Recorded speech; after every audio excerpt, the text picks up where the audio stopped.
sometimes when you're in like a really fancy studio environment, it's really intimidating, and it's like, oh my God, do I play this like $6,000 guitar? Like, what if I play it wrong? You know what I mean? Like stuff like that. Not that that's like common $6,000 guitars, but it's like, I've been to really nice studios, which has been really lucky, and I'm glad for those experiences. But this just worked out so much better because it was really just like, and we all stayed in the house together. So it was like me, Sam, and Lars, and then Sam's partner, Hannah, who's an amazing person. The two of them are incredible cooks, and they would cook gorgeous meals for us every single night. Like Hannah in particular, we'd be tracking upstairs and we'd just hear Hannah downstairs like making the best fucking meal ever.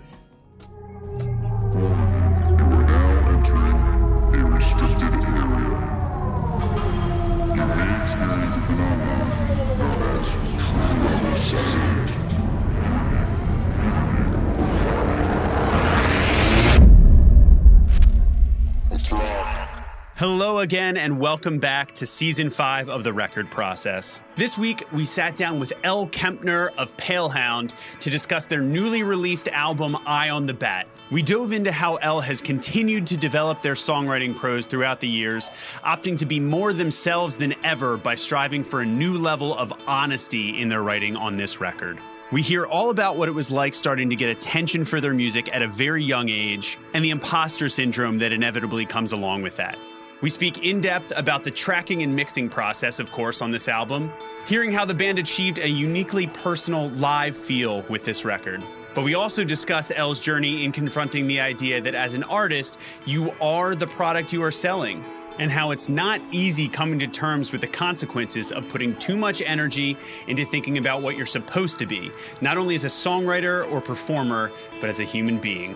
We hear how all of this collectively made up the mindset that Elle went into this record with. And while the resulting record can obviously speak for itself, sometimes it's nice to have a little reminder of how we got there. The task of making a great album is rarely a solo endeavor, and companies like Audio Movers help empower musicians and creators by streamlining their workflow together and enabling them to make more efficient and informed creative choices. Famous for their groundbreaking collaborative plugin tool, Listen To, Audio Movers have made it possible to stream audio files in real time directly from your DAW to anyone, anywhere in the world. And recently, Audio Movers have expanded their dynamic plugin suite with Inject, an impressive audio routing solution that allows users to route audio in and out of any channel in your DAW. And alongside Inject stands the newly updated Omnibus 2.0, a software application that turns your Mac into a virtual patch bay, making it possible to route audio between applications and hardware seamlessly. And you can get 25% off Inject and Omnibus right now by heading to audiomovers.com and entering the code RECORD-PRO at checkout. So as you already know, we do a lot of talking about the creation of original music here on The Record Process. I mean, that's kind of our thing. But it can also be fun to put your own spin on an old classic and tell the world something else about yourself through something like a cover song. Cover songs can be a really interesting way to connect with your existing fan base, or even a way to put yourself in front of new audiences through shared musical tastes. And our friends at DistroKid have made it super simple to upload a cover of your favorite song while allowing them to handle all of the back-end licensing work that can really be a headache for independent artists. DistroKid will notify the composer and publisher of its release, they will pay the necessary licensing fee, and they will take care of all the other legal red tape involved with releasing a cover song on a streaming platform, allowing you to fully focus on enjoying the process of putting your unique artistic spin on that recording. If you're already a DistroKid member, you can access this as you're uploading your track for $12 a year per song. Or if you're not yet a member and you'd like to sign up for DistroKid, you can use the link in our show notes to get 30% off of your first year's membership. Elle Kempner is joining us from Brooklyn, as we may be able to hear on this call. We've already heard some great, authentic Brooklyn sounds out there, but we are very thankful that you've taken some time to join us today to chat about the new record, Eye on the Bat. How are you? Let's start there. How are we doing? I'm pretty good. Like you said, I'm in Brooklyn, and I've been living at this spot in Bushwick for about like a year and change now. And I've been off the road for the past like few months, almost a year now. Just, we did some kind of return tours after COVID, but they were all just kind of disastrous. And so we took a break, but I've been, just kind of living here and going to as many shows as possible, just trying to like be involved with the music community. And I've been teaching guitar on Zoom. But yes, I do love this city a lot, but you are going to hear some city noise because I live on a loud street. I have like a beautiful apartment with like a balcony that is like way cheaper than it should be because of that. Probably. Love that. Yeah. We love that. Mm-hmm. It doesn't really bother me, but for this stuff, it's like, sorry. Sorry about that. No, and that's totally okay. We're no stranger to that. Tom is in South Philadelphia right now. I'm nestled in the Atlanta suburbs, so the only thing you're going to hear would be bird sounds if I opened a window. Wow, that's so nice. Which is nice in its own way. But so you mentioned some kind of post-pandemic touring, trying to get back into that, of course. So many of us, obviously, it's been such a wild period, but we're wanting to go back before pre-pandemic days, right? To talk about where the making of this new record started, because you're a pretty prolific songwriter yourself, put out a number of releases at this point. And we wanted to kind of first start with the setup of the previous record and kind of how this record ended up being different and why this record turned out different in a number of really interesting ways. So why don't you take us back to how the start of this record kind of came about and where you were at, in your life and coming off the previous LP and all that. Yeah. So this one, Eye on the Bat, was the first song that I wrote for it was actually like right as the pandemic hit, because we had been on this tour. It was like a headlining tour. So, it's all very linear. Like we had been on this. I mean, everything is. That's kind of a stupid thing to say. But in terms of like, these all really tied into each other action consequence wise, where it was like, we put out Black Friday in 2019. And we had our, I had my headlining tour scheduled for March and February of 2020. And that was like our first time getting to headline the shows on that album. And we were like finally selling out shows for the first time in like my whole career, essentially. We've had a couple sellout shows, but like in terms of like a tour that's doing well universally, like it was kind of like the first time. And then it just got totally cut right in the middle by everything shutting down, like right before the string of like really good shows was about to happen. And so I was just totally heartbroken. And by the time COVID had hit, we were already in Oregon. So we had to like road trip back across the country, like 45 hours or something. Like as the country was shutting down, there were like McDonald's drive-thrus were closed. It was like unheard of. We were like, are we going to be able to stay in a hotel tonight? So that was the mindset that I went into this record with, was like total upheaval and just like, just like lack of control and just feeling really like all of us were feeling. I'm not even going to say this was like a unique experience. I think all of us just had our shit rocked. Am I allowed to swear? Yeah, fuck yeah. Okay, cool. I think all of us just like had our shit rocked like so bad. But this was like a particular way that mine was. Yeah. And so I kind of processed that initial heartbreak into a lot of songs. And that's how this process got started. But like when this album got started, I didn't even know if I would even have a music career anymore. I was like, maybe I'm just writing songs just for me now, which was like liberating in its own way. But there was a lot that really set up this particular record, and the way that it happened as a result of that experience. That's I feel like that's a topic we've broached with so many artists, specifically on this podcast, because it's kind of how this podcast started. Yeah. So like during this time of writing, I guess in the past with like Black Friday and with your other releases, were you like primarily doing all the songwriting and then bringing it to everyone in isolation? Whereas like during this process, it's like a forced isolation. I was always kind of an isolated songwriter. I've always kind of been like that just because it's been my form of like essentially journaling since I was like a kid. So I didn't really like start doing music like in a band in high school or something where I got used to collaboration early. I was kind of a loner. So I'm very structured around lonerism that way, until I did the Bachelor record with Melina from JSOM. And that's when I really learned like the beauty of collaboration and how fun that can be, and kind of let myself relinquish control a little bit. But, you know, in the past, I've always collaborated with people. Lars Brogan is my very best friend and bass player, and also played a lot of drums on the record, and is just like a total like genius multi-instrumentalist, and like an amazing person for me to have around, because I can just be like, you know, I'll have like a vision and then I'll communicate it and they'll execute, which is like perfect. And they're also just someone that I feel really safe and comfortable with doing that with. But the songwriting process, but that's like mainly for recording and like live stuff. Like the songwriting process is really, yeah, just very much so has always just been me.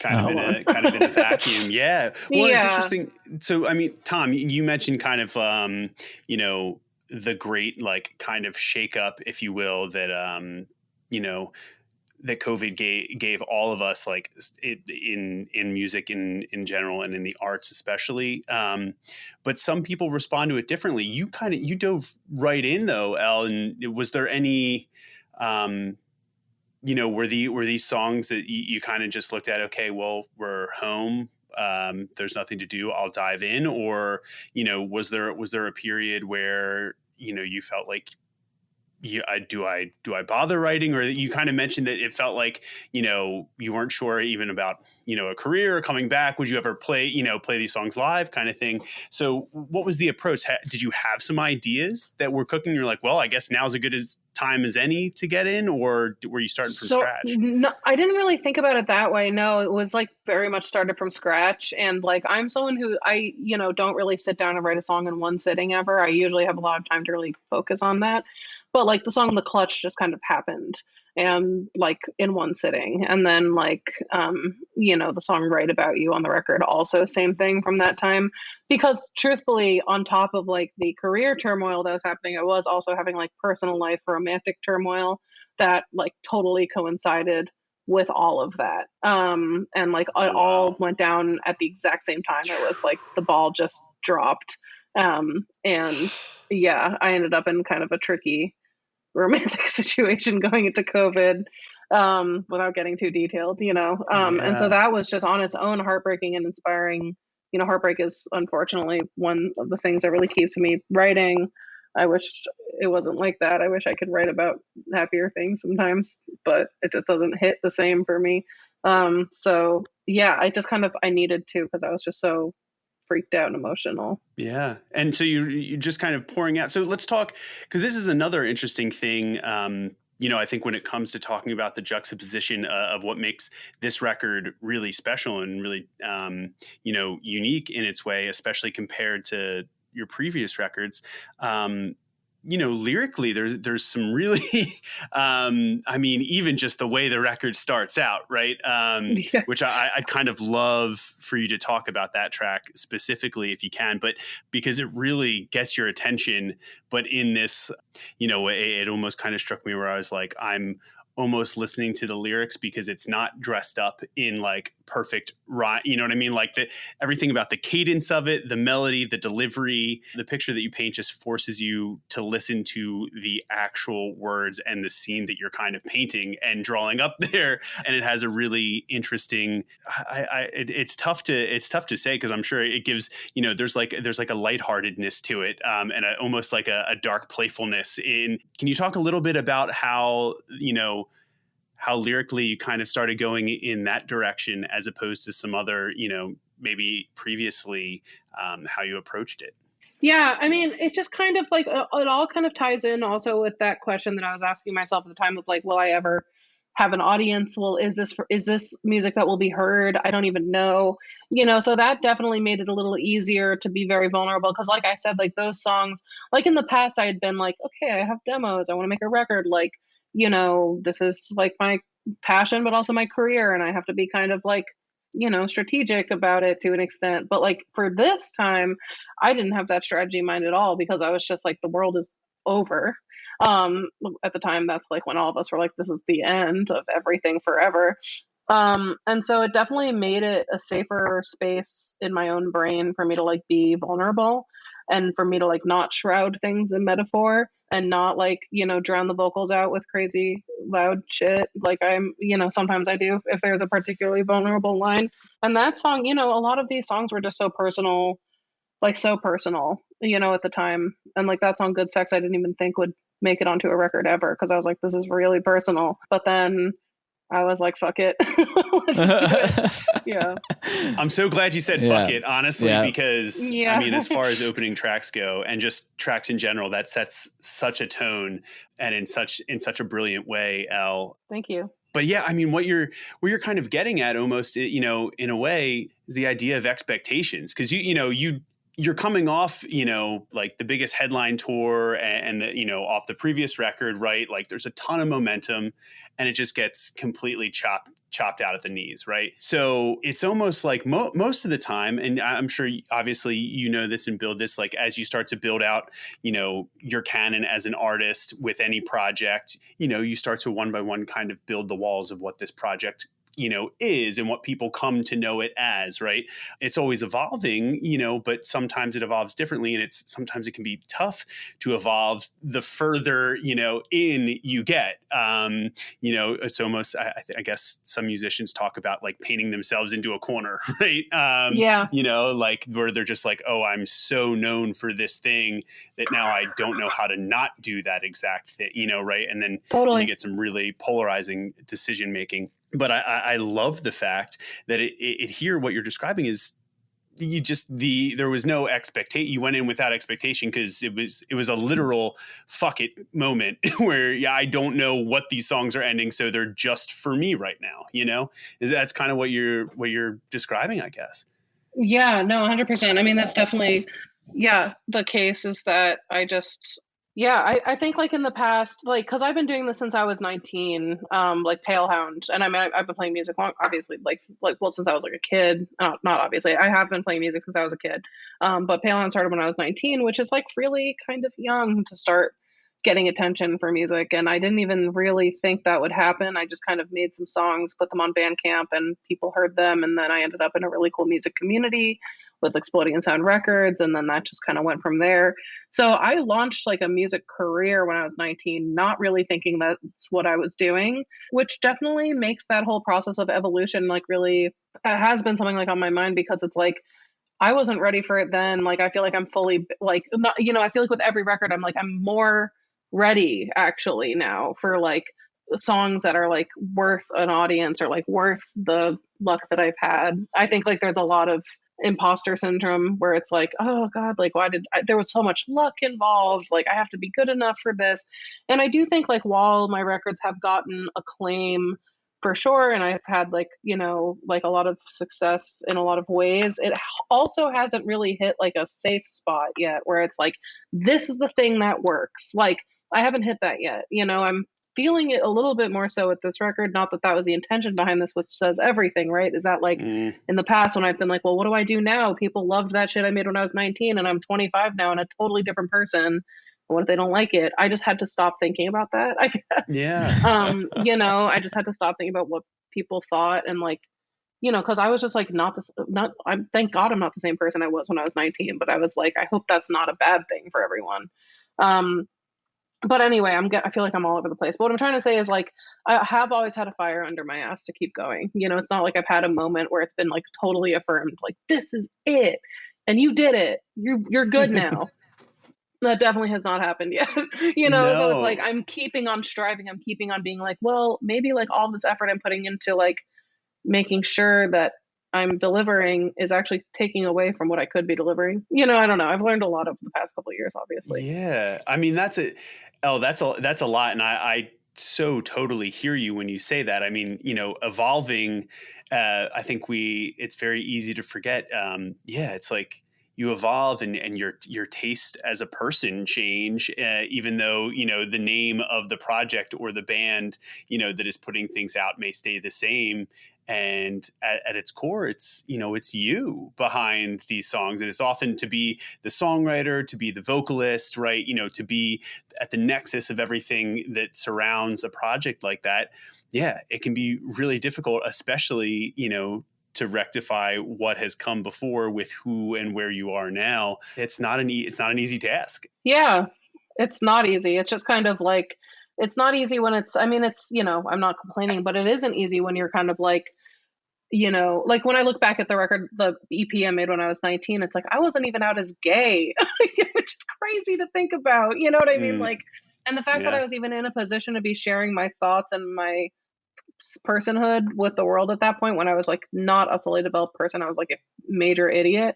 I think that is something that has been like, a very weird experience, because I've been doing this for almost 10 years and I'm not 30 yet. So it just doesn't make any sense to me. It's just like, it's just, and I'm just kind of still trying for, still hustling for it, As music fans, we know that the records we love are more than just something we listen to, right? Over time, they become a part of us and a part of our identity. And nobody knows this better than the people at Rockabilia, the best online shop for band merch, hands down. For more than 30 years, Rockabilia has offered the largest selection of officially licensed music merchandise available around the world. They do it all, from authentic concert t-shirts to band hoodies and posters, and even accessories from your favorite iconic artists. They do hats, backpacks, bags, pins, belts, you name it.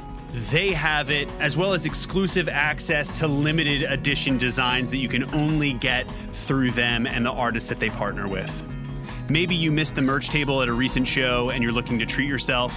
Maybe you're looking to treat somebody else in your life with a gift card. Or maybe you're looking to outfit the children in your life with some new gear, whether they have 2 legs or 4. Yes, they even have accessories for your pets. They have it all, so just head over to rockabilia.com or follow the link in our show notes, and for a limited time, all Record Process listeners can receive 10% off their order just by entering the code ROCKRECORD. That's all one word, ROCKRECORD, at checkout. So a lot of people think that Oxford Pennant makes, well, pennants. The triangular wool flag type things that usually have like a sports team's logo or the name of a place printed on them. Well, to be honest, that is what I thought too before my band, The Wonder Years, had the chance to work with them. Through that process, we realized just how much care they put into their beautifully crafted, iconic keepsakes that remind us who we are and why we do what we do. They've teamed up with some massive artists in the process, bands like My Chemical Romance, Wilco, and 21 Pilots, just to name a few. And they even offer custom shop orders for artists, companies, and unique events or special occasions. So please do yourself a favor and head over to oxfordpennant.com and use the code RECORD15 to receive 15% off your first retail purchase from their web store. Do you feel like, in some interesting ways, as a songwriter and a songwriter that you, especially with an album like this, where I'll go out and say, I feel like, you really brought out so much. I mean, obviously there's personal stuff across every song. I think anybody writes in their own way. Right. But I feel like it really kind of transcended to a new place with this. Do you feel like you're kind of living and kind of growing up almost in front of people with these songs as a songwriter? Because I think that's some things that's not easy. I mean, growing up and existing and just kind of evolving as a person is not always easy. It can be very confusing, let alone kind of having this rolling record of songs and things that are very personal, that are these almost time capsules along the way that are public facing, right? How do you find that, especially now, like you mentioned, with this project starting 7 years ago? Yeah, I mean, almost 10, like 9, yeah, 8 or 9. Yeah, I mean, I think it's really scary, because it has, and it really fucks with my own personal life a lot and how I perceive myself, like, to be really real about it. It's just like, it is really hard to kind of like be like, you know, when you're like a solo artist or when you're any artist, you are the product you're selling, you know? So it's like, I wish it was just about like, is the music good? But it's also like, do I look cool? Do I dress cool? Do I do this? Like, there's so much bullshit with around it. Like Instagram, I fucking hate it. I hate that I have to do that. It's a game that we have to play and it sucks, but it like does make me like self-aware in a way that has caused like some damage, you know, over the past few years for sure. And does kind of scare, like for this record in particular, my battle going into this was whether or not to like come out as like a non-binary person and use, you know, I've been using my they them pronouns with friends and community for years, but you know, I was like, is this even, can I even make this change? But if like people know me as this, and can I even do this? And then it's like, yeah, because I'm still like a developing, changing person. Yeah. But it took a lot of conversations, and I honestly pulled the trigger on that the very last second. I almost just went into this album cycle just saying, no, I'm just gonna not come out about that. And then at the very last minute, I was like, fuck it, okay, let's just go. Because I was like, because that's just kind of like the vibe of this record is this record is very fuck it. I mean, there it is again. It really is. And like, as I hear you say that, yeah, I feel like after listening to it, I'm like, it feels like there's a number of fuck it moments in there, but that all collectively have this great shift in them. Yeah, I've put so much energy in my life. Like, what am I supposed to be for this? And I think there's like, you know, there's pressure on like quote unquote women in music to be a specific thing. There's pressure on queer people to be a specific thing. And so I think like with this record, I finally was just like, I'm just gonna like do this thing that has scared me my whole life, which is just be only me and how I am in this moment, and just like let it happen and not try to put on a front or be someone else. Not that that's what I've been doing, but it's been like a struggle of like, should I be doing that? Should I be someone else? You know? Yeah. It feels very honest. And I think that comes across not only in the songwriting, but also in like the overall sonics of the record. Like the weird shit that happened where it's like, what's that? Yeah. And like, and choice? well, yeah. And like talking about like, just like fuck in general, there's some beautiful like choices of sonic textures that like it seem very fuck it in a very well-intentioned way. And it adds that much character. So like, with that being said, how did you meet Sam? Oh, how did I meet Sam? I love Sam so much. Sam is like, oh my God, just a perfect man. As far as I mean, no, that's you would not be happy if you heard this and heard me say that. but I mean, it's like I met Sam a really long time ago, like around the time I started Palehound. So like when I was like 19 or 20. So I've known him for a really long time.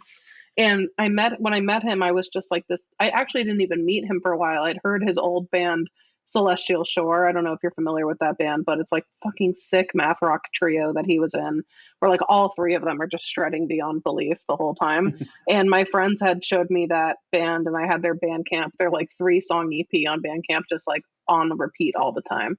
And I was just completely obsessed with them, and I would go to a lot of shows and like be very scared to talk to him because he's so cool and he's so sick at guitar and everyone loves him and all this stuff. And I was like, I'll never get to like hang out with that guy. That guy's like too cool. He's like my hero. I'm not going to talk to him.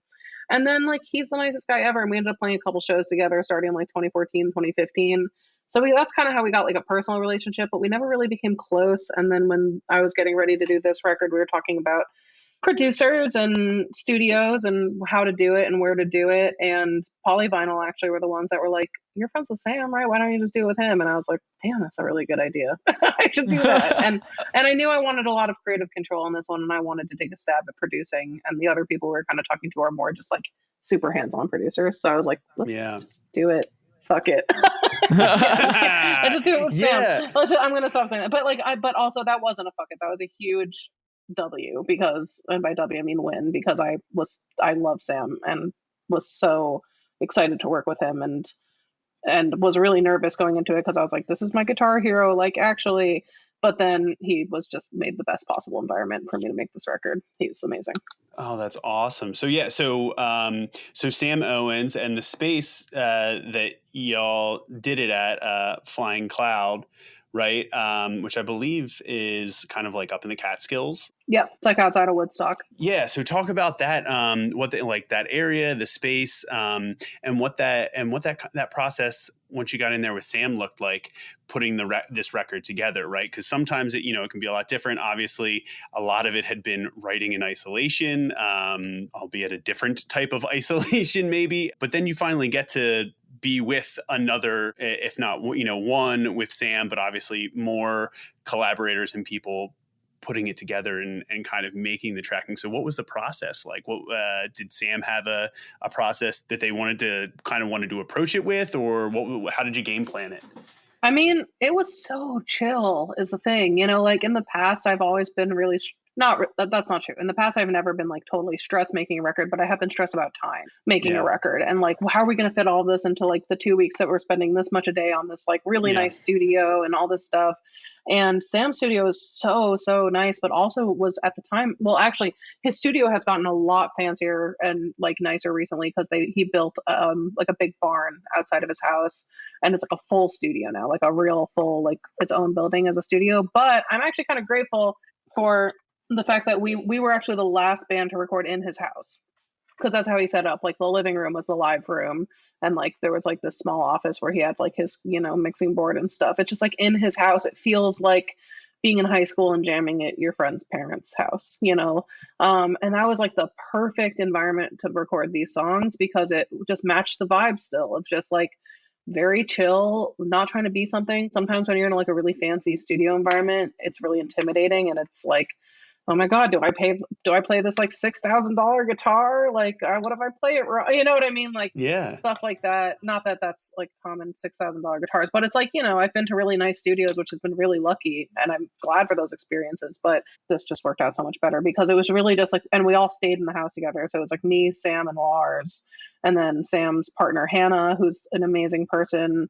The two of them are incredible cooks, and they would cook gorgeous meals for us every single night. Like Hannah in particular, we'd be tracking upstairs and we just hear Hannah downstairs like making the best fucking meal ever.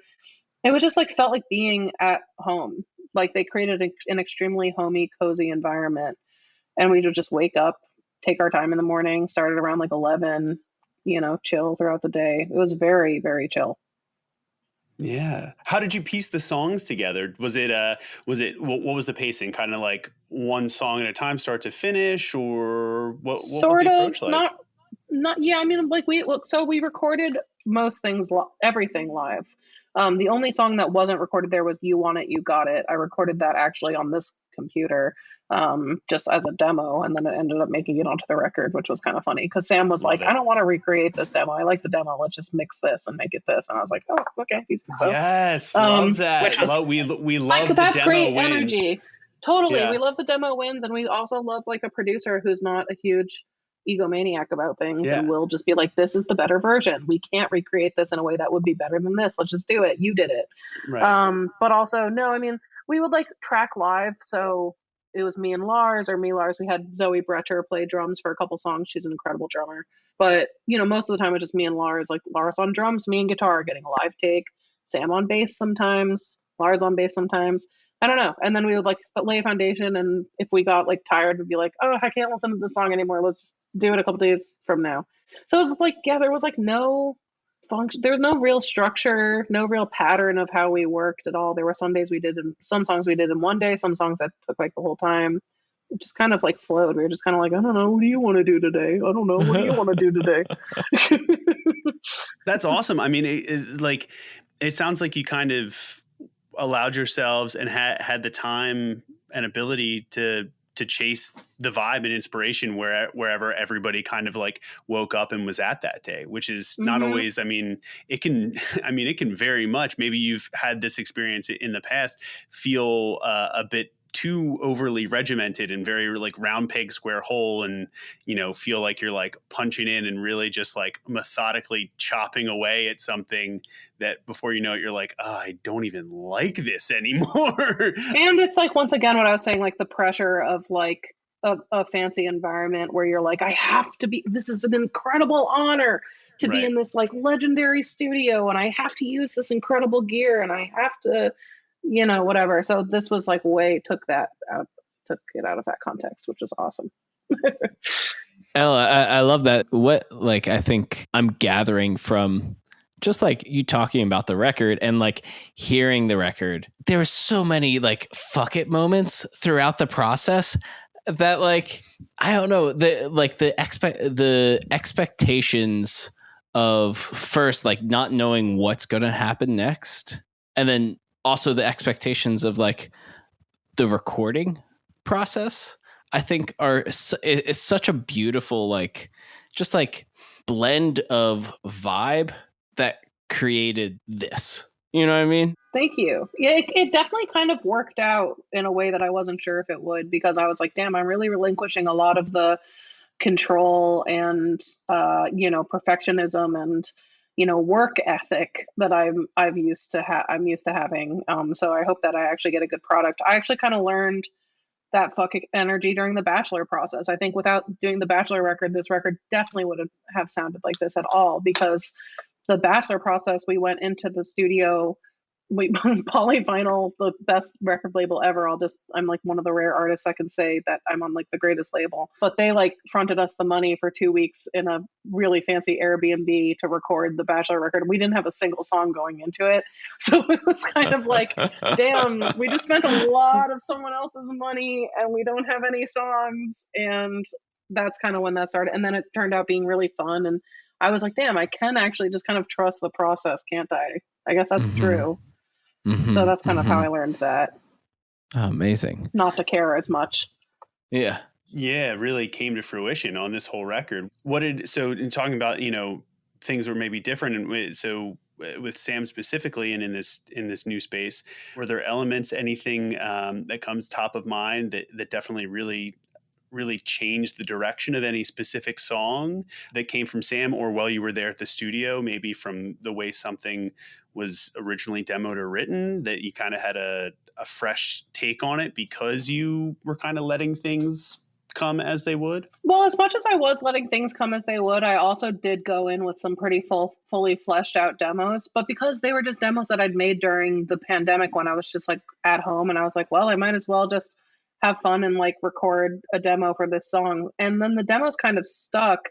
Like the Clutch, for example, it's almost exactly like the demo in terms of like, yeah, it's like electronic drums on like the demo, but it's like the vibe is there, the dynamics are there. Yeah, everything just got a more live sound. I mean, the song that I feel like had the most transformation was probably My Evil, because that song wasn't even supposed to be on the record, or like nothing was supposed to happen or not, but I didn't even consider that for the record for a second. And then I was like, okay, well, what if we just try this one? And then we like spent the whole day just like, we don't know how the fuck to produce this song. This song is really weird. How are we going to do this?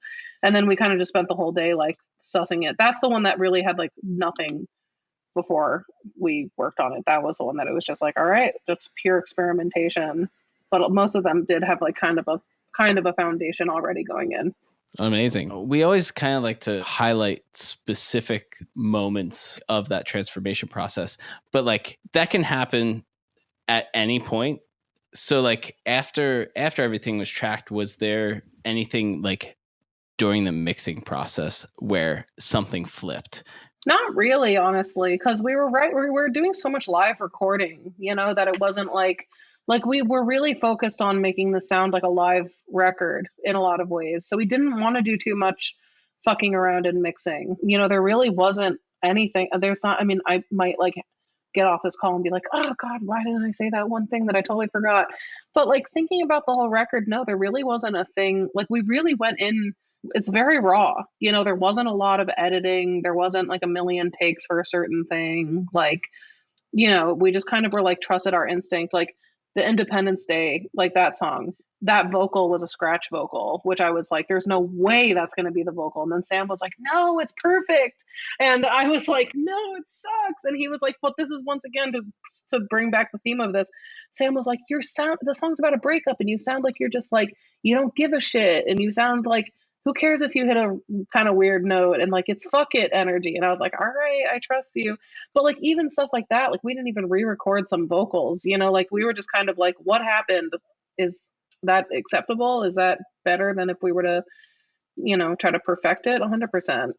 So we didn't do like much things just kind of came out and stuck that way, you know? I love that. The demo wins again. The scratch vocal on the record. That's my favorite. And honestly, it goes to show, I think that is just, one more aspect of why the record feels so honest and feels so uniquely like what a show feels like for Palehound, and that's the idea. And I think sometimes it's easy to forget because there's so many tools at your disposal and you can do it again and again ad nauseum to try and get things perfect or try and play with things.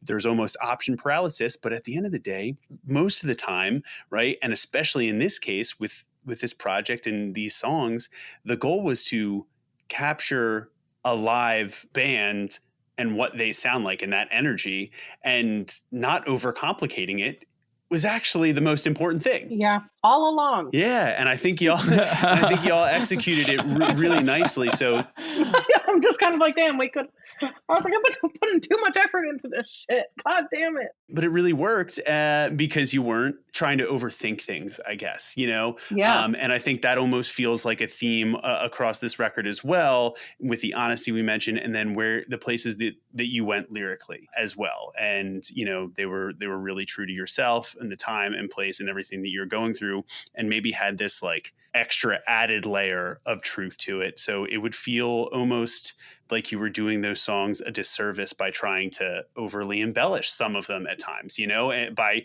doing it in a different way and trying to like re-record that perfect, take when the scratch vocal was exactly where you needed to be. So I love all of that. I mean, down to also talk to me about the album artwork finally.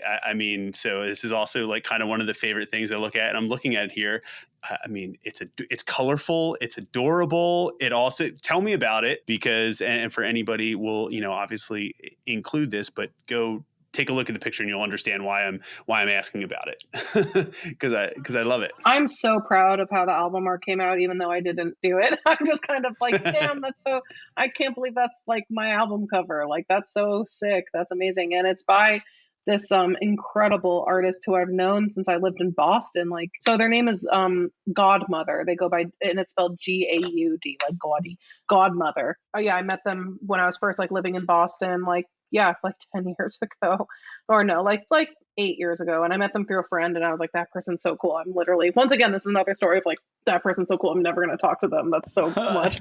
So like Sam and their name is Britt, Godmother, like are two people that I've like been like a huge fan of. And Britt had actually done the Black Friday album cover. They did that mask for the cover. And so I was like, damn, that was like so sick. And like working with Britt's amazing. And I just like want to support them. And like, I want like to have the opportunity to do exactly what I'm doing right now, which is like, this is Britt, this is Godmother, and they make these incredible rugs. And that's what they've been doing like the past few years. They've really shifted their focus, like making rugs. And I'm always like, those are so fucking sick. And then I was like, what if that's the album cover? So I hit them up and I was like, could you do a rug as an album cover? Is that weird? And they were like, not weird. Let's go. Let's like do it. And then I kind of sketched up the design, a very rough sketch of the design of just like a van coming over a hill with a snake and the letters in the sky.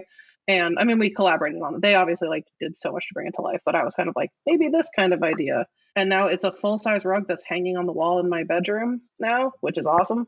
How big is it? It's like 4x4. Oh my God. Yeah, it's big. And then we photographed it and then put it on a black backdrop. But I think they just took like an iPhone picture. I think it's like not even like a fully like, I don't even think the picture of it was taken. I am so glad I asked, because honestly, in my head, it was maybe like, a 1 foot, like a 12 by 12 or something. No, it's really big. It takes up like a whole wall in my room, and it looks great.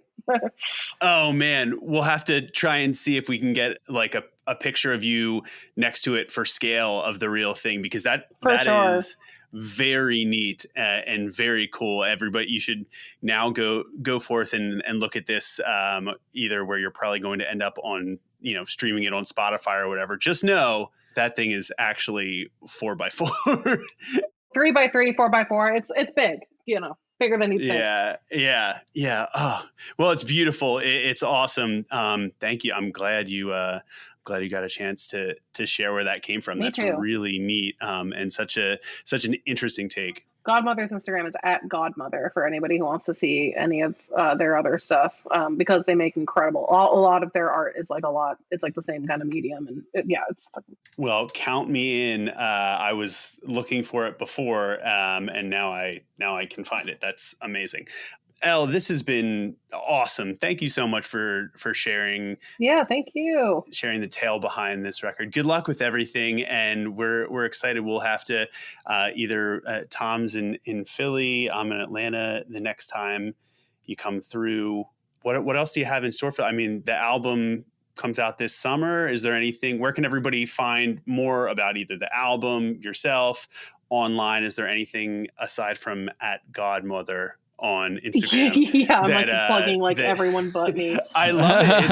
It's awesome. Well, you knew that we were going to, put some links in the show notes anyway. You know how this works, but just in case anybody wants to grab something real quick while they're listening. Yeah, I mean, I update my Instagram with stuff. So if you want to updates on music and tour and stuff, it's @Palehound. There's palehound.com that is very well maintained as well. And I kind of tweet some dumb shit sometimes, but it's not. Yeah, that's also @Palehound. It's pretty easy to find me. I'm out there. Awesome. Well, good luck with everything. The new record. And, thank you. Yes, and I'm gonna go get me one of those. Tom, how do you spell it? The cat cactus. Cat cactus. It's a cat cactus. For all those that are like, is he having a stroke? What is going on with him? We were talking about this before, our shared love of cats, and Elle has a very cool scratching post that I needed to know more about. So that my cat doesn't even want to use. He just wants to use the really nice couch that I bought as a treat for myself. It's really nice of him. He's demolished it. It's fucked up. Then at least it looks really cool. Then you don't need a live cactus like I have, and you don't need to try to keep that alive because there's no places that it gets enough sun. Well, on that note, this has been lovely. Thank you for bearing with us and sharing all of that, Elle. No, thank you.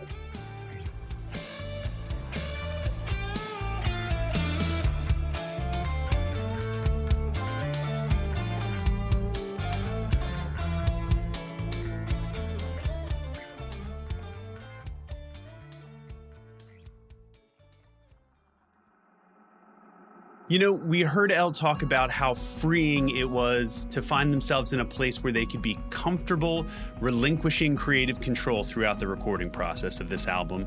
It's a really powerful reminder that you can't control how others will react. You can only control how authentic you are with the art you create and how honest you are with yourself while you're making it. It takes bravery to reveal your true self in the face of expectations. And this album shows Elle doing just that. Unabashedly releasing these emotions, these stories, these truths outward to the world, in spite of both the lingering musical and societal expectations surrounding them at the time. I think that the best albums and the people responsible for their creation are those who embody the courage to push against the grain, those unafraid to pave a new path forward, regardless of contemporary commercial success or even just the approval of others. And this conversation with Elle is a wonderful reminder that we can't please everyone all the time, so it's important to stay true to ourselves above all else. It also shows us how this album, much like the life of any creative, is a beautiful collision between the circumstances you can't control and the actions you do or do not take to document and process all of them. I really hope you enjoyed this interview as much as we did and can maybe find something in it to help you with whatever it is you're processing or documenting creatively right now. So keep pushing forward, and we will catch you next week right here on The Record Process.